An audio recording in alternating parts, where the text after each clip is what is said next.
Rakyat perlu kepastian, rakyat perlu kepercayaan, rakyat perlu keyakinan, rakyat perlu bukti, bukan janji. Ketidakhadiran Mas Ibas di dalam rapat Komisi 6 ya itu berpulang kepada beliau sendiri. Kalau bisa yang bersangkutan hadir di ruang rapat Komisi 6 sehingga bisa lebih intens dan lebih direct memberikan masukan maupun kritik kepada pemerintah. Itu saja maksudnya. Kita ingin menjadi ketua umum partai suatu saat nanti. Tentu kita ingin menjadi ketua DPR suatu saat nanti. Tentu kita ingin menjadi presiden suatu saat nanti. Itu kan hal yang lumrah. Bagaimana ketika itu zaman dari kita Pak SBY selama 10 tahun, ekonomi kita meroket, APBN kita meningkat, utang dan defisit kita terjaga, pendapatan rakyat naik, tingkat kemiskinan dan pengangguran yang menurun. Kami lihat dari penjualan makanan, minuman, dan tembakau. Jadi melambatnya penjualan makanan dan minuman dan tembakau masih lebih baik saat era Presiden Jokowi. Lagi-lagi nih skor plus untuk perlambatan di era Jokowi. Artinya lagi-lagi satu skor lagi bertambah untuk perlambatan ekonomi di era Jokowi. Jokowi 3, SBY 0. Lagi-lagi data berbicara, masih lebih baik perlambatan ekonomi di era Presiden Jokowi setidaknya dilihat dari penjualan mobil. Skor 4-0 untuk Jokowi. Satu poin tambahan lagi untuk Presiden Jokowi, jadi total skor 5-0, masih lebih baik perlambatan ekonomi di era Presiden Jokowi ketimbang perlambatan ekonomi di era SBY. Jadi saya ingetin nih sama keluarga besarnya Pak SBY, anak-anaknya, mantu-mantunya, tolong jangan cerewet, tolong diam kalau nggak bisa melakukan apa-apa untuk masyarakat. Paparan saya ini The Centennial Journey menuju negara maju 2045. Lalu bagaimana dengan kondisi perekonomian kita? Saya mengambil studi PricewaterhouseCoopers. Mereka memprediksi pada tahun 2030 pendapatan GDP atau GDP mencapai 5,4 triliun US dollar, 5 kali lipat dibandingkan saat ini. APBN kita meningkat, utang dan defisit kita terjaga, pendapatan rakyat naik, dan lain-lainnya, to mention.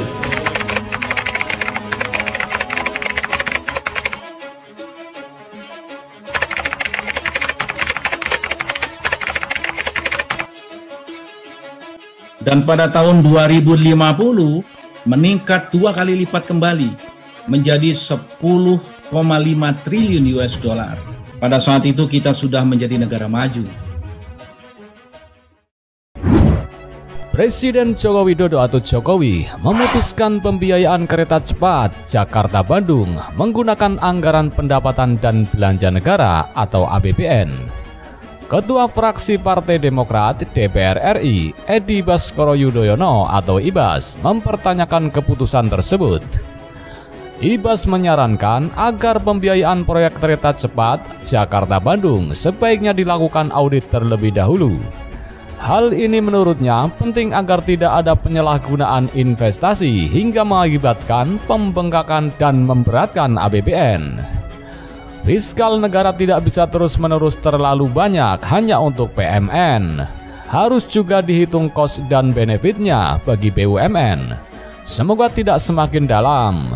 Jangan sampai besar pasak daripada tiang. Agar dapat dicapai keseimbangan fiskal antar generasi, kata Ibas dalam keterangannya Senin 11 Oktober 2021. Anggota Komisi 6 DPR RI Andre Rosiade memberikan jawaban menohok kepada Edi Baskoro Yudhoyono atau Ibas yang mempertanyakan penggunaan APBN terhadap proyek kereta cepat Jakarta-Bandung. Andre menegaskan apa yang dipertanyakan Ibas itu sudah dijawab di rapat-rapat DPR. Mohon maaf, mungkin Mas Ibas kurang mengikuti perkembangan rapat di Komisi 6 DPR. Tapi soal audit proyek kereta cepat ini sudah saya suarakan berbulan-bulan lalu.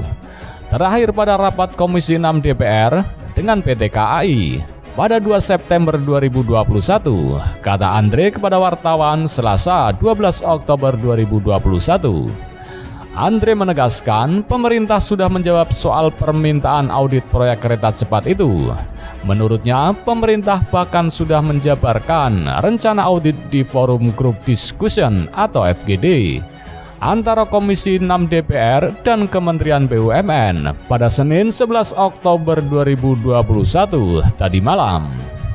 Tadi malam di FGD, Pak Tiko, Wamen 2 BUMN, sudah menjawab pertanyaan saya soal audit. Pak Tiko menjawab, pemerintah meminta BPKP untuk melakukan audit. Diharapkan hasil audit sudah keluar di akhir Desember 2021 atau awal Januari 2022, tutur Andre menceritakan hasil FGD tadi malam. Andre mengatakan baik Komisi 6 DPR maupun pemerintah ingin proyek kereta cepat selesai. Pemerintah dan DPR tak ingin ada proyek mangkrak. Yang perlu dipahami, semangat kami ingin menyelesaikan proyek ini agar tidak mangkrak, agar tidak terjadi hambalang jilid 2, ujar Andre. Andre juga merespons Ibas soal kemampuan negara melewati pandemi. Dia menilai upaya pemerintah menangani pandemi saat ini sudah sangat baik. Alhamdulillah, urusan penanganan COVID, pemerintah sudah on the track. Positivity rate Indonesia jauh menurun, lebih rendah dibanding negara-negara lain. Vaksinasi Indonesia juga termasuk yang tertinggi di dunia. Saya rasa pemerintah sudah sangat serius mengatasi pandemi ini. Ulas Ketua Harian Ikatan Keluarga Minang ini. Pemerintah, masih kata Andre, juga sudah mengantisipasi gelombang ketiga. Sejumlah rumah sakit COVID modular sudah dibangun di daerah-daerah. Sebagai mitra kerja, saya juga meninjau langsung rumah sakit modular yang dibangun BUMN kita, tutur Andre. Lebih jauh Andre mengajak Ibas bekerja sama membawa Indonesia keluar dari pandemi. Dia menyinggung pernyataan Ibas soal Violent Nation. Kalau kita bekerja keras bersama, bukan hanya mencari kesalahan, insya Allah negara ini akan bangkit. Tidak akan jadi violent nation seperti yang ditakutkan Mas Ibas, pungkasnya. Sementara itu, Presiden Jokowi menaikkan peraturan Presiden atau Perpres nomor 93 tahun 2021 yang merupakan perubahan atas Perpres nomor 107 tahun 2015 tentang percepatan penyelenggaraan prasarana dan sarana kereta cepat Jakarta-Bandung. Ibas mempertanyakan rencana jangka panjang pemerintah dalam pembangunan infrastruktur. Saya ingin bertanya, apakah pemerintah tidak punya rencana jangka panjang seperti Master Plan Percepatan dan Perluasan Pertumbuhan Ekonomi atau MP3EI? Memang berganti nama, tapi hingga saat ini masih dipakai. Lalu, apakah pemerintah punya fiskal dengan kemampuan besar?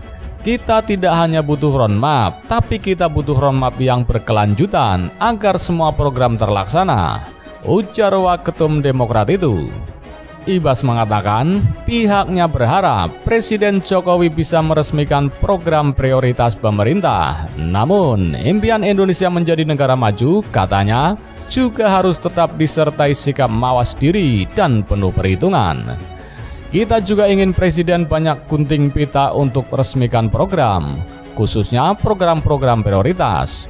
Untuk kereta cepat, juga harapannya akan cepat selesai.